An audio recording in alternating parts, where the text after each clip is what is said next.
Allahumma a'inni, ya Allah tolonglah aku, ala zikrika, untuk sentiasa mengingatimu, wa syukrika, untuk sentiasa berterima kasih kepadamu, wa husni ibadatik, bantulah aku ya Allah untuk memperelokkan ibadahku kepadamu.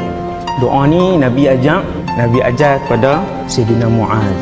Kita jarang meminta, sedangkan Allah itu suka manusia yang paling banyak memohon kepada Allah.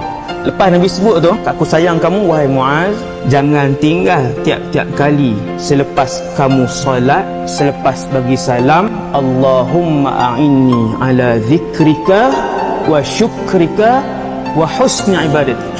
Ibu ayah sekalian, manusia bila dia jadi orang yang paling mengingati Allah, orang yang paling berterima kasih kepada nikmat yang tak boleh dikira daripada Allah, dan orang yang paling baik ibadahnya, maka dia adalah manusia yang paling baik di sisi Allah Subhanahu wa taala.